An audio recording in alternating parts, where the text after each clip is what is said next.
Fala aí, pessoal! Tudo bem com vocês? Eu sou o professor Matheus Tomé e vou estar junto com vocês na aula de matemática de hoje. Na aula de hoje, vamos fazer uma aula um pouquinho diferente, uma aula de construção. Mas vamos construir o quê? Vamos construir um teodolito caseiro. Mas o que é um teodolito? Vamos relembrar? Vocês já viram em algumas aulas, mas vamos voltar um pouquinho. Teodolito é um instrumento que auxilia na medição de alturas inacessíveis. Porém, esse instrumento não mede a altura, mas sim indica o valor de um ângulo. Vamos ver um exemplo de teodolito? Aí, esse cara é um teodolito. Provavelmente, o segundo exemplo que eu vou te mostrar, você já viu em algum momento. Você já passou na rua, dentro do ônibus você analisou, ou alguém na beirada de um rio, em alguma situação você já viu alguém olhando como fosse uma máquina fotográfica. Aí você fala assim, cara, o cara está tirando foto da rua. Não é muito bem isso. Ele está utilizando um teodolito. Só que aquele primeiro teodolito que eu mostrei para vocês, não tem como a gente construir, né? Eu não tenho lente, juntar tecnologia. A gente vai fazer algo muito mais caseiro. Só que como é que a gente vai fazer isso? O que a gente vai precisar? Como a gente está conversando de ângulo, um transferidor é super importante. Professor, mas eu não tenho esse transferidor da imagem. Eu tenho aquele transferidor de 360. Vai servir? Vai! Eu mesmo vou utilizar aquele transferidor um pouquinho maior para ficar mais fácil de vocês visualizarem. O que mais que a gente vai precisar? De um canudo. Professor, mas aquele canudo pequenininho, fininho, aquele não serve, cara. Precisa ser um canudo que você consiga olhar pelo canudo do outro lado, visualizar. Precisa ser exatamente um canudo? Não. Lembra aquele rolo que fica quando acaba um papel toalha ou quando acaba um papel higiênico? Aquele rolinho também serve, que você consegue visualizar o outro lado. Importante pra gente é isso, que a gente consiga utilizar entre aspas e muito entre aspas como uma lupa. Próximo passo, um barbante. Pode ser barbante, arame, cadastro, qualquer coisa que sirva pra gente amarrar aquele canudo. Uma borracha ou qualquer outro elemento que sirva como peso. Uma moeda, uma folha de papel um pouquinho mais pesada, amassadinha, algo que sirva como peso. E por último, uma fita adesiva. Agora, pessoal, já temos todos os materiais para montar esse teodolito. Vamos ver o passo a passo dessa montagem? Vou mostrar inicialmente no slide para vocês. Vamos lá. Utilizando o transferidor e o canudo, a gente vai identificar o meio desse canudo e passar um barbante. Amarrar um barbante identificando esse meio. O meio do transferidor a gente não precisa identificar, ele já vem. Se você analisar muito bem esse transferidor, tem uma linhazinha bem no meio dele, aonde está o 90 graus também. Você pode seguir aquela linha. E a gente vai colocar esse canudo, prender esse canudo no transferidor, colocando o meio do canudo no meio do transferidor. Olha lá, meio com meio, a gente vai juntar esses dois caras. Repara que vai ficar um pedaço de barbante solto. É assim mesmo. Com essa linha de barbante lá na ponta dela, a gente vai amarrar o nosso peso, a nossa borracha. Daqui a pouco a gente vê como a gente utiliza. Vamos montar agora? Vamos lá. Então, pessoal, vamos começar essa montagem?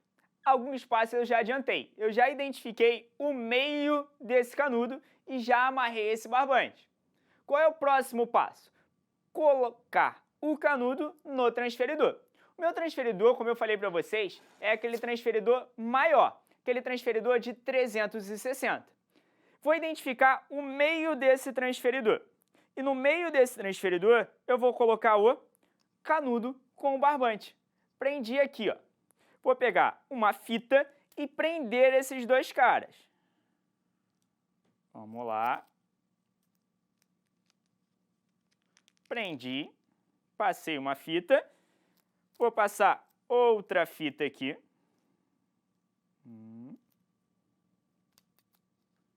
Sempre tentando deixar o canudo o mais reto possível, tá? Para facilitar a nossa vida. Repara aqui, ó, tá preso. E ficou esse barbante solto com a ponta dele soltinha. E aqui a gente vai pegar o peso, colocar um peso aqui. O peso que eu escolhi foi uma borracha. Já pegou a borracha? Como é que a gente faz para amarrar essa borracha no barbante? Aí você escolhe. Essa borracha ela tem uma capinha, no meu caso, então eu não preciso nem amarrar, ó. Só passei a capinha no barbante, já fiz o peso. Está montado o nosso teodolito. Como é que a gente vai utilizar esse cara? E aonde a gente pode utilizar? A gente vai ver no slide agora. Então, pessoal, seguinte situação. Você está avistando um prédio e você quer saber a altura desse prédio. Como é que a gente pode descobrir a altura desse prédio? Utilizando o teodolito. Por quê? Pegar uma régua, pegar uma trena, não vai ser suficiente para medir esse prédio. Até porque você não vai poder entrar nesse prédio para ir lá no ponto mais alto e puxar uma fita métrica. Então, a primeira situação que você vai realizar, utilizando uma trena, você vai ficar um pouquinho distante desse prédio. Professor, mas para que a trena? A trena vai servir para você medir a distância que você vai estar desse prédio. Mediu a distância, por exemplo, 20 metros. Você vai pegar esse teodolito e vai olhar pelo canudo para o ponto mais alto desse prédio. Passando, ó, você tem que ver a ponta desse prédio. Na hora que você realizar esse movimento, aquela linha vai balancear. Na hora que ela rolar o balanço dela, ela vai parar em um ponto. Por isso que a gente precisa daquele peso. E esse ponto vai ser o ângulo que a gente quer. Por exemplo, nesse momento, olhando o slide, a gente não consegue identificar que ponto é esse. Porém, eu já sei que formou um ângulo. Vou dar um zoom. Dando um zoom ali, a gente consegue perceber melhor aquele ângulo. O ângulo não é a parte de baixo. O ângulo que a gente descobre no teodolito, ele está lá na parte de cima. Por isso que a gente olha para o topo desse prédio. Nesse caso, é um ângulo de 60 graus. Vamos ver na prática como é que funciona? Vem cá, vamos ver. Então, pessoal, vamos imaginar uma situação. Estou com o teodolito aqui na minha mão e eu vou visualizar. Eu não vou colocar aqui no meu rosto para a gente ficar com uma visualização mais fácil aqui na parte de baixo. Eu vou mostrar só o movimento e o que você tem que fazer com essa corda, porque ela vai ficar balançando na hora que você for mexer. Para você identificar esse ângulo corretamente, você tem que fazer um pequeno detalhezinho. Vamos lá. Tá parado. Vou olhar. Levantei. Olha a linha, ó. De novo. Olha a linha. Ela se mexendo no transferidor. Imagina que nessa situação você está vendo o ponto máximo. O que você vai fazer? Você vai travar essa linha com o dedo. Quando você travar essa linha com o dedo, repare que eu vou voltar o teodolito para a posição normal. A linha não balançou mais. A linha está travada e formou o quê? O ângulo. O ângulo que a gente quer está aqui, ó. Você vai olhar. Nesse caso aqui, ó, foi um ângulo de 35 graus. Agora vamos voltar lá no nosso exercício e perceber e relembrar, na verdade, como é que a gente faz para determinar a altura, agora que a gente já conhece esse ângulo. Vamos lá. Na nossa figura, identificamos um ângulo de 60. E repara que temos um triângulo retângulo. Vamos utilizar as razões trigonométricas.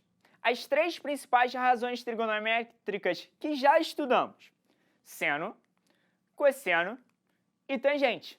Nesse caso é seno de alfa, cosseno de alfa e tangente de alfa. Por quê? As razões trigonométricas fazem uma relação entre o ângulo e o lado. Mas espera aí, lado de triângulo retângulo tem nome mais bonitinho, não tem? Vamos relembrar? Em relação ao ângulo alfa, temos a hipotenusa, cateto adjacente e cateto oposto. Hipotenusa é o cara que o ângulo de 90 graus está olhando. O lado que o ângulo de 90 graus está olhando é o A. Cateto adjacente é o cateto que está colado. Ele é vizinho ao alfa, que nesse caso é o B. E o cateto oposto é o cateto que está separado. É o cateto que o ângulo alfa está olhando, que nesse caso é o C. A gente precisa definir cateto adjacente e cateto oposto, porque as razões trigonométricas são escritas utilizando cateto adjacente, cateto oposto e hipotenusa. Por exemplo, o seno é definido pela divisão do valor do cateto oposto pela hipotenusa, que nesse caso é o cateto oposto C, hipotenusa A, C sobre A. O cosseno é a divisão do cateto adjacente pela hipotenusa. Cateto adjacente B, hipotenusa A. E a tangente, seno sobre cosseno, ou de uma forma mais simples, cateto oposto dividido pelo cateto adjacente. Cateto oposto, nesse caso, é o C e o cateto adjacente é o B. Repara, galera, que essas fórmulas que eu escrevi, C sobre A, B sobre A e C sobre B, são relativas ao ângulo alfa. Cada ângulo vai ter a sua própria razão. Vamos lá voltar na situação, então? Vamos utilizar essas razões para resolver o probleminha? Vamos lá. Voltei com a situação aqui. O que a gente tem? Um triângulo retângulo, como a gente já tinha visto. Coloquei esse triângulo retângulo um pouquinho de lado. Vou analisar o H e o 20 em relação ao 60.